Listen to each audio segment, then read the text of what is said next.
E o que são tronos, então? Os tronos, eles querem adoração. Eles são caídos que eles querem adoração. Eles querem estar num trono. Porque eles eram tronos, certo? Só que eles eram tronos na sua posição, como lugar que se assenta. Mas agora eles querem estar assentados nos lugares onde eles deveriam servir. Então eles recebem. Por isso que a gente fala aqui, Manuel, de altares e tudo mais. O altar, ele é uma conexão que abre um portal. Um altar é como se fosse um aeroporto, né? Aonde abre um portal, aonde o espírito maligno, a frequência, melhor dizendo, a frequência do trono, porque o trono não trabalha por influência de possessão, porque ele tem um corpo. Ele trabalha por frequência. É como se fosse uma antena, para melhor você entender. Um altar é uma antena que sintoniza a frequência do trono maligno, que você vai ser influenciado na sua mentalidade. Um trono muito forte, né? Que é o espírito da Grécia, que é o que traz a religiosidade. Esse é o que paira hoje. É o que paira hoje muito forte na igreja. Nos evangélicos, eu estou falando da igreja, das outras denominações. Essa antena, então, que é o altar, sintoniza com as frequências. Frequências, então, tem pessoas, escuta isso, tem crentes que estão totalmente influenciados pelo trono que nós vamos falar hoje, e ele não faz ideia. Porque ele foi apresentado a esse trono. A Torá fala que não podemos passar nossos filhos pelo fogo a Moloque. Passar os filhos pelo fogo a Moloque, que é o trono que nós vamos falar hoje, é o trono por trás da bastardia. Já estou falando aqui para você entender. O trono por trás da bastardia é Moloque, que sincretiza com Saturno e que sincretiza com Cronos. Saturno no romano e Cronos no grego. Só para você entender, então, como funciona. São nomes de planetas, são deuses, né, deuses com D minúsculo aí, mas falando assim, anjos caídos que querem adoração. E o que acontece então? Quando você é influenciado por um trono, essas frequências entram na sua mente. E acontece aquilo que, apesar que muitos não entendem e não estudam dessa forma, mas eu costumo dizer que é o endemoniamento. O endemoniado não é aquele que está possesso de um espírito maligno, mas é aquele que recebe influências de tronos e frequências malignas. Quer ver um exemplo bíblico? Quando Pedro recém tem a revelação que Jesus era o Cristo, e aí ele diz, não foi carne nem sangue que te revelou, mas meu Pai que está no céu. Dali a pouco ele começa a falar da sua morte, e Pedro diz assim, tenha dó de ti mesmo, não faça isso. E Jesus, no mesmo que recebeu a revelação do Pai, capta frequências de tronos malignos, e diz assim, tenha dó de ti mesmo, não faça isso. E aí Jesus diz para Pedro, para trás de mim, Satanás. Chama ele de Satanás. E o pessoal vai dizer, não, Satanás quer dizer adversário. Querido, Satanás é o nome de Satanás. Pronto. Ele está dizendo assim, ó, naquele momento a boca de Pedro falou na frequência e na conexão de Satanás, para tentar dissuadi-lo. Escute isso. Os tronos malignos nunca vão falar com voz distorcida na sua direção. Não vai ser aquela coisa doida. Não, vão falar com a sua voz. E você vai achar que é a sua mente. Várias coisas que os tronos, quando está captada essa frequência, eles vão falar na sua mente. E às vezes, se você não sabe ouvir o Espírito Santo, você vai achar até que é ele te direcionando. Só que se você conhece a palavra de Deus, por isso que tem que provar sempre os Espíritos, a palavra fala disso. Se você conhece a palavra de Deus, você vai perceber que não é o Espírito Santo, mas que são coisas que estão pairando sobre a sua cabeça. São frequências que só precisam ser captadas.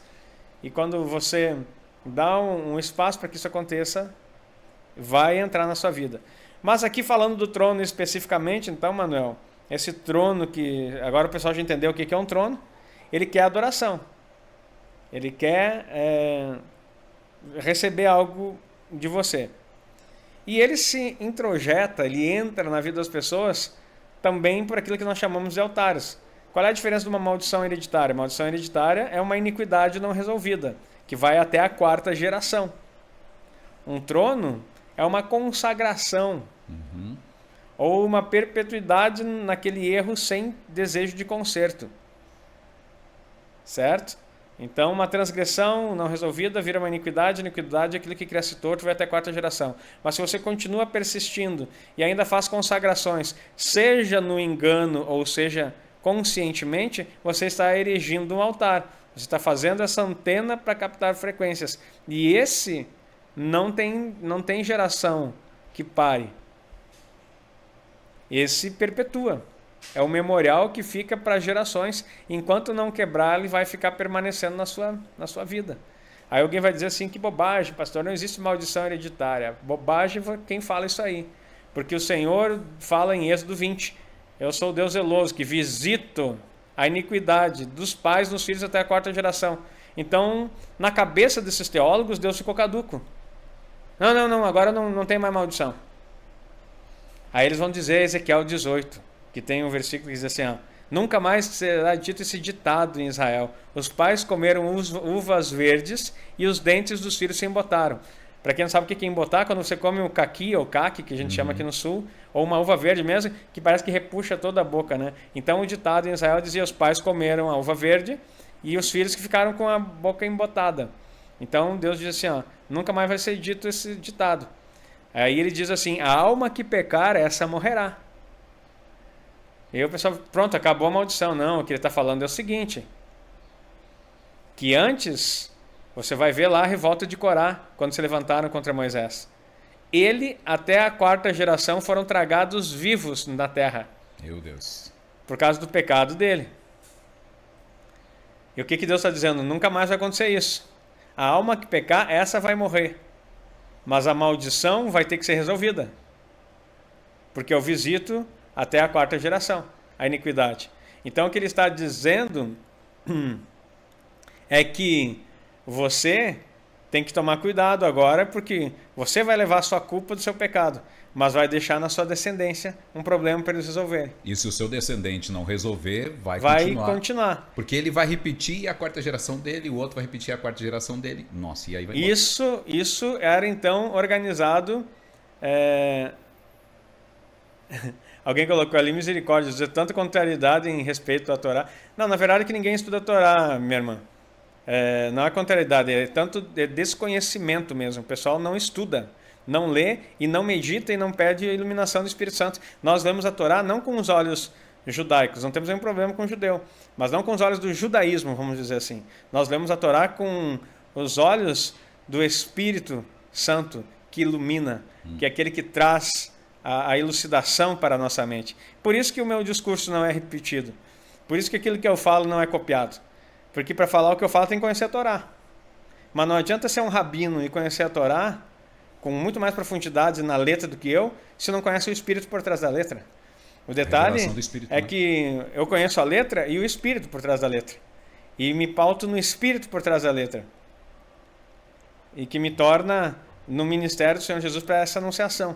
A letra, então, eu não desprezo ela, porque ela é o que me traz a lei do Senhor. Então, nós precisamos crescer nesse entendimento. Mas olha que é tanta contrariedade. Então, assim, dessa forma, Manuel, e você que está nos assistindo aqui, não tem essa contraditoriedade de dizer que acabou, não acabou, não. O que acabou é que agora Deus não sentencia uma família inteira por causa do pecado de alguém. Antes, em Israel, o que acontecia? Um pecava, todo o seu povo morria. Toda a sua descendência. Até a 4ª geração, na hora, era morta. Agora, o que vai acontecer? A iniquidade vai ser visitada. Então, alguns dizem que é Deus que manda a iniquidade. Não. O que Deus está falando que Ele visita é que Ele está observando. Até a 4ª geração. Mas quem visita é espíritos malignos. São espíritos malignos. Certo? Espero que tenha ficado claro isso aí para você entender. Agora, o que é a questão da bastardia? Vamos começar a falar então aqui. O trono por trás é Saturno. Saturno é aquele que rouba, já falei dele aqui no Shabat, é aquele que rouba a produtividade. Saturno é o Saturday, no inglês. O dia de Saturno, que é o sábado, dentro das consagrações dos dias da semana. Consagrações greco-romanas. Então, Saturday é o dia de Saturno. Quem trabalha no sábado, não precisa brigar comigo, não precisa perguntar se eu sou adventista, judeu, eu sou bíblico. o trabalho no sábado é uma oferta a Saturno, que vai comer toda a tua produtividade. Quando você trabalha no sábado, você está alimentando o trono de Saturno. Logo, você está alimentando Moloque. Você está dando todo o seu sangue, suor e gordura a um altar desprezível, que Deus abomina. E aí você vai dizer assim, pastor, mas estou lascado, eu trabalho, misericórdia, querido. Misericórdia quero e não sacrifícios, né? Se você entendesse esse ditado, não condenariam inocentes, foi o que Jesus falou. Porque ele já cumpriu, ele está ensinando você. Agora sim, ajuste isso. Saia dessa regência de Saturno. Se posicione, na verdade, né, pastor? A gente vê assim, ó, tem tantas... tem uma denominação que guarda o sábado. Claro, eles guardam de uma forma totalmente diferente, é uma outra posição que não tem por que a gente falar aqui sobre isso. Mas, entretanto, eles se posicionam. Eles dizem, olha, eu não posso trabalhar sábado. E há um respeito disso. Há um respeito. É uma lei. É uma lei trabalhista, inclusive. Lei, exatamente. Então, há um respeito, uma lei trabalhista, que se você se posicionar e chegar para o teu patrão e dizer, olha, eu não posso trabalhar sábado porque eu guardo sábado. Ponto. Ele tem que respeitar. Ah, mas então tu vai ter que trabalhar no domingo. Qual é o problema? O problema é que a igreja ela tem isso aí, foi tão introjetada na mentalidade que o domingo é o dia do Senhor. Eu me lembro que quando eu fazia parte da escola bíblica dominical na minha infância, tinha uma musiquinha que cantava, né? Quem trabalha no domingo do Senhor está roubando. Do Senhor está roubando, quem aqui chega atrasado na escola bíblica, né? O seu nome fica ausente e ele fica envergonhado. Então, assim, ó, quem trabalha no domingo do Senhor está roubando. Roubando o quê? Roubando nada. Então, assim, ó, é incutido isso, o dia do Senhor. E tem gente que tem a capacidade de dizer que o dia do Senhor é domingo, porque Jesus ressuscitou no domingo. Eu nem vou entrar nesse assunto, tá? Agora, uma coisa que eu estou dizendo, no sábado não foi, porque ele guarda o sábado.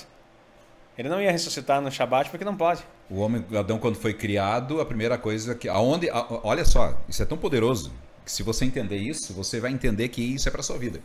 Adão, quando foi criado, quando ele abriu os olhos, ele estava em qual período? No sábado. Ele já começou vivendo o sábado, o Shabat. Meu Deus. Entendeu? Ele já começou dessa forma. Ele já começou descansando. É verdade, ele é criado no sexto dia, na tarde. Ele é criado, quando ele percebe, assim, ó, tá virando o dia, seja bem-vindo ao Shabat, desfrute de tudo, coma de toda a árvore, é tudo para você desfrutar. Entra no meu desfrute. Você foi criado para entrar no desfrute do Senhor e depois trabalhar. Ninguém pode trabalhar, porque se você trabalhar primeiro antes de desfrutar, você está se achando maior que Deus. Quem trabalhou primeiro e fez todas as coisas para que você desfrutasse foi Deus, porque Deus só pode ser Senhor de quem Ele provê. Se você não é provido nele, Ele não pode ser seu Senhor. Se você vai ver assim, que no início, Deus, no capítulo 1 de Gênesis, Deus é chamado de Senhor Deus. Não, de Deus, apenas de Elohim. Depois ele é chamado de Senhor Deus. Quando ele coloca o homem lá dentro, ele passa a ser chamado de Senhor, porque ele só pode ser Senhor de quem Ele provê. O senhorio está em prover. Então, quem tem o Senhor como Senhor, né? Quem tem Jesus como Senhor, e olha o que ele diz, eu sou o Senhor do Shabat. Eu sou aquele que vou prover no sábado. Eu sou o Senhor. Eu que trago todas as coisas. Então, não fique aflito se você está trabalhando no sábado, mas coloque no seu coração. Mas se puder ajustar, ajuste isso. Se posicione. Porque, queridos, você não tem ideia o quanto as bênçãos que tem sobre a sua vida, o quanto você vai abrir os seus olhos. Se você começa a cumprir os princípios, começa a cumprir os mandamentos, você realmente, as pessoas elas perguntam, pastor, eu já orei para o altar, já fiz isso, já fiz aquilo, mas os princípios, os mandamentos não estão sendo cumpridos. Não adianta, nada faz. Deus não quer que você faça as coisas pela metade, até porque Ele não te dá nada pela metade. E olha como a religiosidade é tão forte. Alguém colocou ali, ó. Ele, não sei quem é o Eros, mas eles falam que ele foi ao inferno no Shabat e trabalhou sim. Então, você sabe o que é trabalhar no Shabat? Você sabe o que é trabalho? Tudo que é em prol da vida não quebra o Shabat. Exatamente. E Jesus morreu por você, sabe para quê? Para te trazer vida e vida em abundância. Exato. Saturno é o trono por trás. Então, por que a gente entrou no Shabat? Porque você tem que entender essa frequência que o Manuel está falando. Exatamente. E que você está seguindo. Se você está trabalhando no Shabat, você está alimentando a frequência de Saturno, que é Moloque, e que vai trazer a bastardia na sua vida. E que vai roubar a sua semente. E vai roubar a sua semente. É exatamente isso aí. Então, a frequência que o Manuel está falando aqui é importantíssimo. Como que eu sei? Não é uma estação de rádio que tu vai ficar sintonizando, ele já está ligado diretamente. É só fazer isso. É só fazer isso nesse tempo e você já está no altar organizando. Então, assim, ó, o Shabat que nós cumprimos, segundo a Torá e segundo Yeshua, não é você, não pode acender fogo no Shabat, não pode fazer isso no Shabat, não pode. Sim, inclusive aqui estava até falando, eu posso arrumar minha casa, eu posso isso, eu posso fazer comida, queridos. É aquilo que o pastor está falando, não é legalismo. Existe, aí é que está, vem de uma cultura, de uma denominação que colocou regras para isso. Não, para cair. E agora o detalhe assim, arrumar a tua casa. Por que tu tem que arrumar no sábado? E domingo o que tu faz? Viu como é religiosidade? Não, mas que domingo é domingo, né, pastor? Como que eu vou arrumar a casa no domingo? Tá. E por que tu tem que arrumar no sábado? Então, assim, é claro que você não vai deixar de tomar banho, não vai deixar... Tem um monte de coisa assim que... Tudo que é em prol da vida, queridos, eu quero até dizer para você, banho é em prol da vida. É higiene. Então, a alimentação é em prol da vida. Eu não estou falando agora aqui nenhuma forma trocando as leis, tá? Mas você precisa entender. Jesus debulhou espigas no sábado. O que é debulhar espigas no sábado? Fazer o seu alimento. Ele quebrou o Shabat com isso? Claro que não. Não. Por que ele não quebrou? Porque comer é em prol da vida. O que Deus disse lá? Que eles não podiam comer e acender fogo. Porque acender fogo no Shabat não é o que você pega um fogão automático hoje, gira e ele acende. O acender fogo no Shabat eu tinha que ir por um mato, cortar a lenha, pegar uma pederneira, depois carregar essa lenha, e não se sabia distante, porque não é assim, não é floresta que nem no Brasil, que tem floresta em todo lugar, nós estamos falando do território de Israel, era difícil conseguir essa madeira, daí depois que você pegava essa madeira, você tinha que trazer ela ou no lombo de um animal, que também não podia trabalhar no sábado, ou no teu lombo. Depois disso, tu lascava a lenha, tu botava no fogo, pegava uma pederneira, não tinha avião, nem gasolina, nem álcool, era a pederneira, esfregando uma pedra na outra. Olha o esforço que tu já está fazendo. Aí acendia o fogo, depois que tu acendia o fogo, tu soprava o fogo, até fazer o fogo acontecer. Agora tu ia preparar a comida. Daí ele ia lá no freezer, pegava o frango, pegava o boi. Não, querido. Sabe como é que era o preparar? Ele tinha que ir lá pegar o animal, matar, carnear, tirar a pele, cortar tudo. Queridos, isso é um trabalhão. Eu moro aqui no interior do Rio Grande do Sul e já vi o pessoal fazendo carneando, né? Que a gente diz aqui, carneando o boi. Pensa num trabalho. O pessoal começa às 5h30, 6 da manhã e termina no pôr do sol. Muito trabalho. Muito trabalho. Então, é isso que nós queremos fazer. Por que eu não vou trabalhar com outras coisas? Eu não posso nem pensar em negócios no Shabat. O tema não é Shabat, mas eu estou falando de Saturno, estou falando da frequência. E aí isso aí vai afetando a tua alma, a tua alma, né?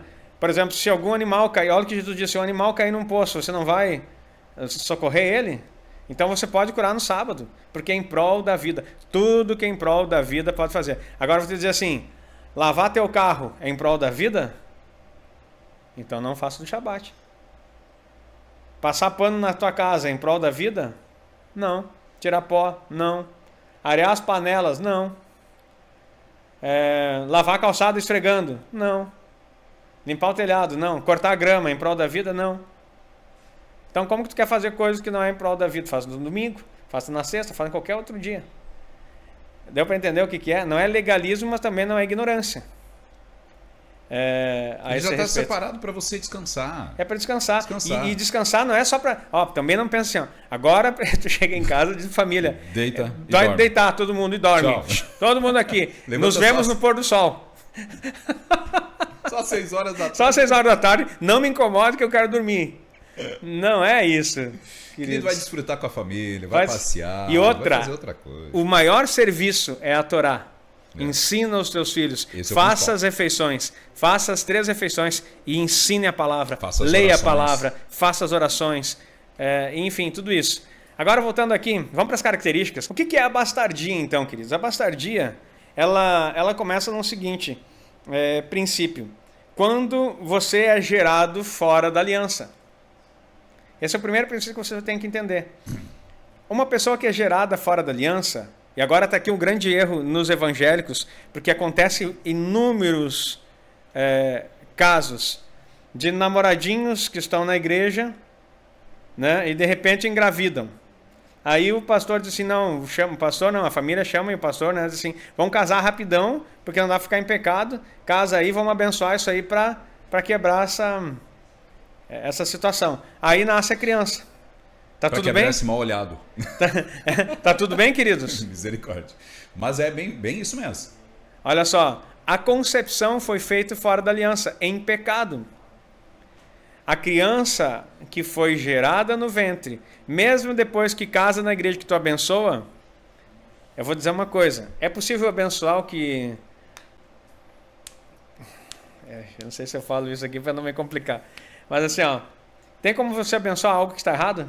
Não. Não tem.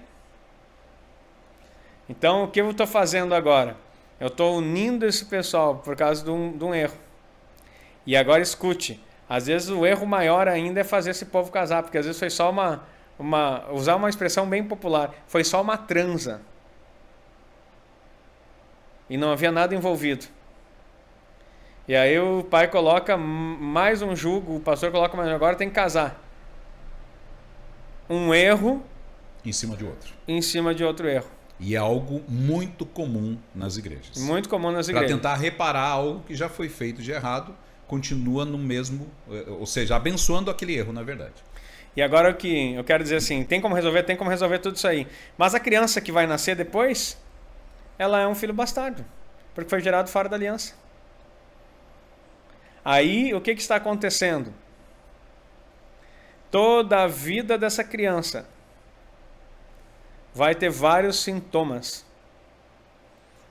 e ataques de frequências malignas de quem?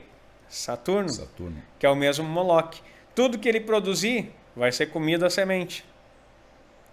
Toda a vida dessa criança, por causa do erro do pai, que é a maldição do pai nos filhos, vai ficar rodando.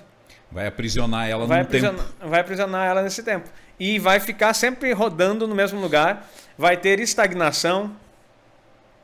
Vai ter sentimento de não pertencimento.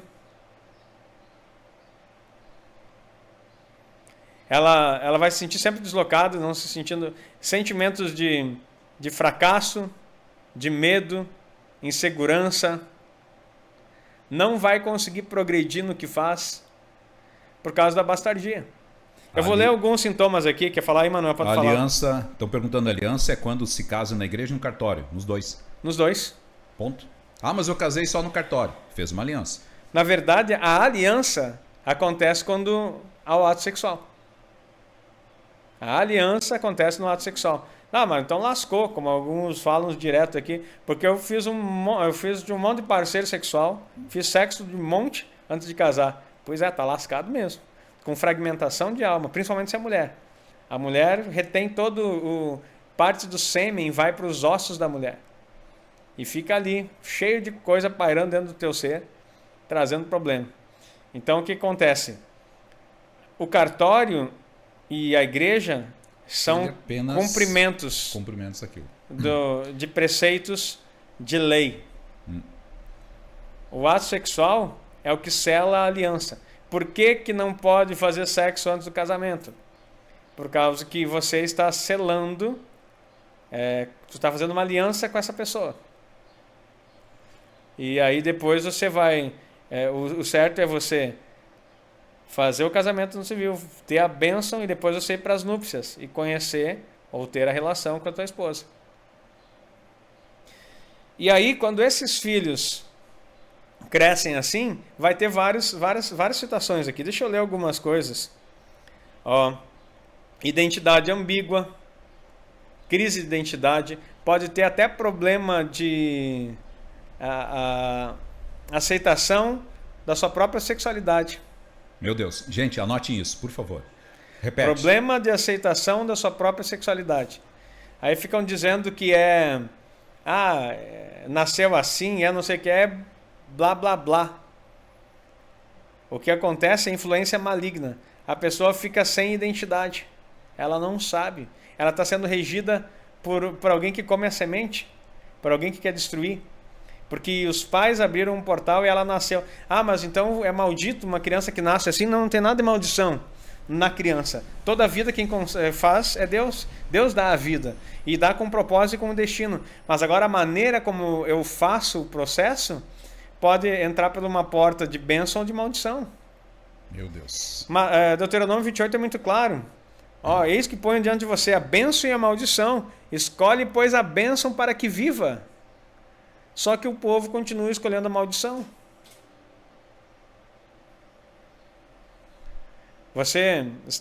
Calma, o pessoal que está me escutando agora aqui, aí o pessoal já começa a ficar desesperado. Como quebrar, queridos? Eu gostaria que fosse assim, né? A pessoa constrói uma história inteira, e não criticando quem fez a pergunta, Viviane, tá? Entenda aí, mas deixa eu falar para você. Faz uma história inteira, 30 anos errados, 40 anos errados, 50 anos de erro, e daí chega assim, pastor, como é que quebra? Queridos, pensa agora assim. Você vai chegar num atacado e vai fazer assim. Eu não sei se você já viu um carvalho, como é que é uma árvore. É uma das árvores que tem a maior espessura, né? Mas ela é uma árvore muito grande. Vamos pensar um carvalho de 50 anos, um diâmetro de mais de 10 metros. Daí, tu chega agora para mim, me dá uma machadinha e diz assim, bate aí, pastor, e arrebenta com tudo isso.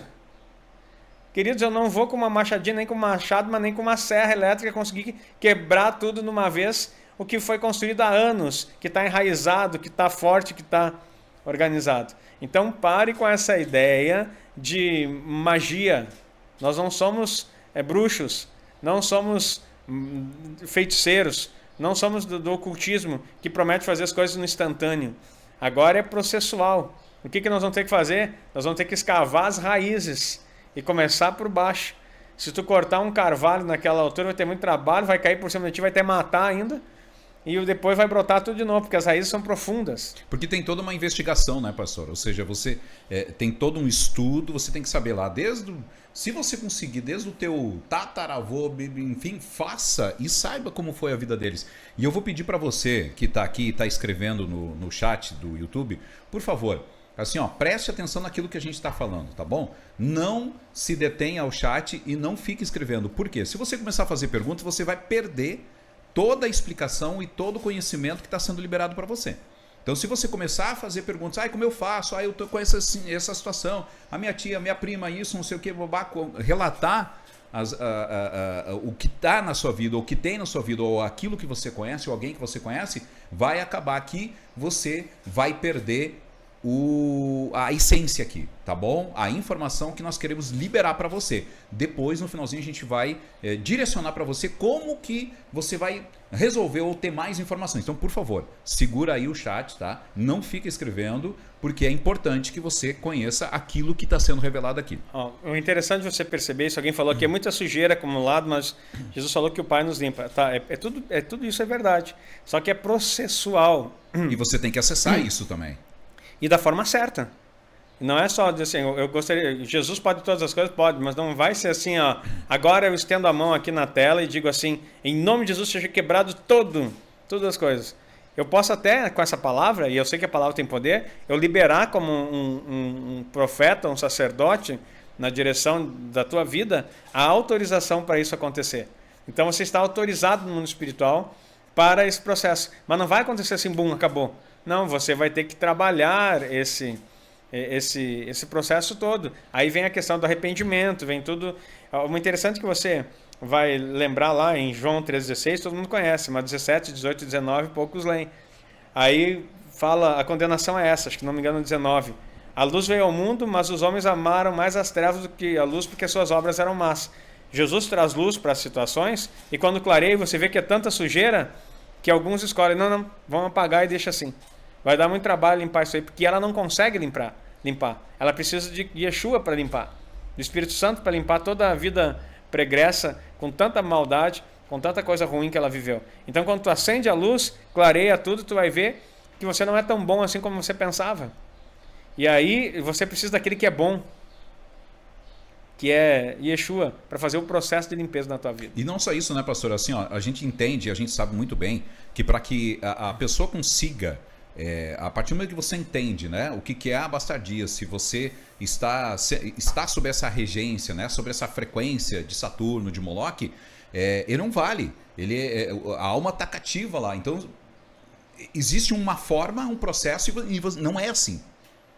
Ela não é simplesmente, eu vou entrar lá e você não. Você não vai entrar e você não vai sair. Você já está lá dentro. É por isso que a igreja evangélica está do jeito que está, porque ele levanta a mãozinha num culto de domingo de noite e diz assim, eu aceito, e daí está resolvido.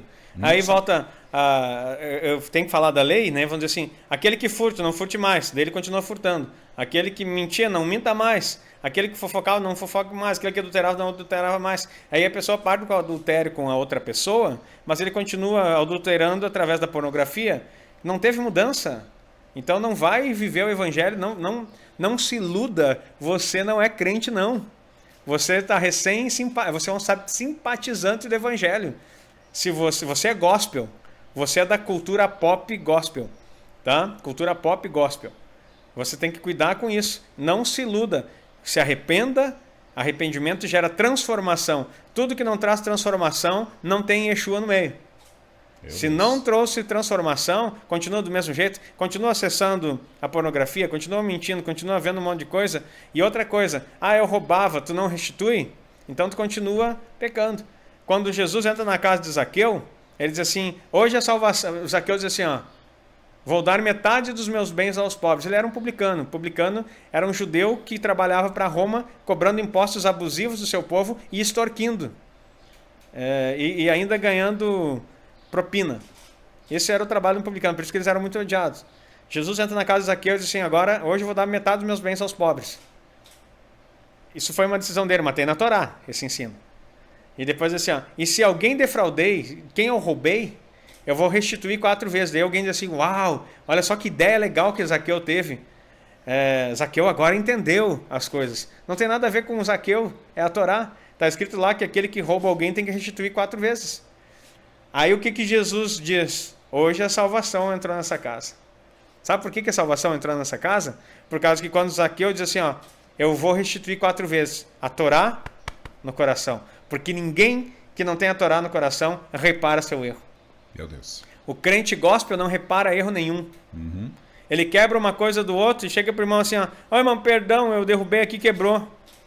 Também ficou ali no caminho. Isso é comum, queridos. Eu fui músico 32 anos, não, acho que já faz 33 ou 34. Eu parei nos 32, mas são mais de 30 anos que eu sou músico. E muito assim, o pessoal pegar meu instrumento, estragar, quebrar corda, estragar um negócio e dizer assim, quebrou, estragou, arrebentou. E eu disse assim, e daí? Muito obrigado, Deus abençoe. Desculpa, tá? Foi mal. Foi mal uma ova. Por favor, para com esse comportamento maligno. Se tu estragou alguma coisa, tu derrubou o celular do irmão, quebrou, tu vai dizer assim, perdoa, meu irmão, eu vou te dar um novo. E melhor do que você tinha. E assim, como assim eu vou dar um novo? Tá louco, pastor, aí não dá certo, eu vou me quebrar. Então por que tu pediu emprestado? Por que tu tem mania de pedir emprestado aquilo que você não pode pagar? Nunca peça emprestado algo que você não tem condições de restituir. E no valor novo. Mas era usado, já não interessa, quebrou é novo. Estragou é novo. Não, pastor, assim não brinco mais de ser crente. Isso aí não é evangelho. Isso aí é religiosidade. Religiosidade é você achar que Deus está se agradando de ti com o teu comportamento devasso, com o teu comportamento maligno e de destruição, porque isso é um espírito. Então você tem que viver as coisas. Então, ao mesmo tempo também que tudo o que aconteceu, né? A gente falou aqui sobre as maldições, sobre as gerações, enfim, né? E essa questão do filho bastardo que você nasce. E o senhor estava falando sobre de que a pessoa ela tem essa dificuldade do gênero, de identificação. Também, né? Identificação de gênero. Ela fica confusa na sua identidade. Então nós precisamos compreender. Tem mais um sintoma aqui, ó. Dificuldade de relacionamento familiar. O bastardo não consegue se relacionar com a família. Ele tem dificuldade nesse relacionamento. Anotou aí? Baixa autoestima. O bastardo tem baixa autoestima. E também, não é a mesma coisa, mas a bastardia está muito a questão da orfandade, que nós vamos falar daqui a pouquinho. Então vou ir mais no ponto aqui para você pegar diretamente. Busca por pertencimento. Parece que ele nunca pertence a lugar nenhum. E ele fica ali. Aí tu vai dizer assim, meu Deus, que coisa horrível isso. Esses são os sintomas. Como vai resolver? Segura aí. Vamos. Ele não tem autoestima e não tem autoconfiança. Olha só, o que a bastardia também traz na vida de uma pessoa? A cultura da fornicação e da impureza. O que é a cultura da fornicação? A cultura da fornicação é achar que... Fornicação é todo o sexo fora da aliança. Achar que isso é natural. E da impureza. A impureza em todos os aspectos. Ele vai gostar do sexo pervertido. E aí você vai, de repente, ter uma visitação na mente que você não consegue entender. E de repente você vai começar a ter uns desejos estranhos por coisas impuras. E você não sabe o que é aquilo ali. Bastardia. Pode ser outros tronos. Estou falando hoje, estamos falando de bastardia, a influência disso. Esses ataques podem vir de várias maneiras, de outras pessoas também. Mas a bastardia fala diretamente sobre isso. Olha que coisa séria. Então, adultério. Certo? Adultério vai ser comum na vida do bastardo. Isso aí é frequência dos tronos, do trono de Moloque. Incesto. Tem caso na tua família aí? Já passou na tua cabeça? E não quer dizer que tenha praticado. Também, olha, tem o desejo. Vem na mente. Imaginação. Frequência maligna. Estupro e prostituição. Ah, pastor, nada a ver isso aí, nada a ver. É? Brinca para ver, então. Então, o que acontece ainda? Na concepção fora da aliança, vem um espírito de auto-rejeição e segregamento. A pessoa vai ser isolada e o seu comportamento se isola. E o próprio espírito que ela carrega vai fazer com que ela seja tirado fora do meio onde ela está. E aí vem a falta de pertencimento. Ela não se sente parte de coisa nenhuma. Você tá escutando o que a gente está falando aqui? Olha só. Até a Nairana falou ali, eu acho que bem interessante. Bastardo faz confusão e briga onde chega. Acabei de ler. É isso aí. Ele confunde, ele tem... E olha o que diz a palavra aqui, ó. Nenhum filho bastardo nascido de união ilícita fará parte da congregação do Eterno. E os seus descendentes também não poderão entrar na Assembleia do Senhor até a 10ª geração. Meu Deus. Mas isso é Antigo Testamento. Até a 10ª. Isso é Antigo Testamento. Tu lembra da 10ª geração atrás? Não, nem quarta a gente lembra. Não conhece? Eu sei que eu tive um bisavô, mas não sei nada da vida dele. Também não. Então, imagina 10 gerações atrás. Está dizendo aqui, não vai conseguir. Não vai entrar na congregação. Tem que resolver, queridos.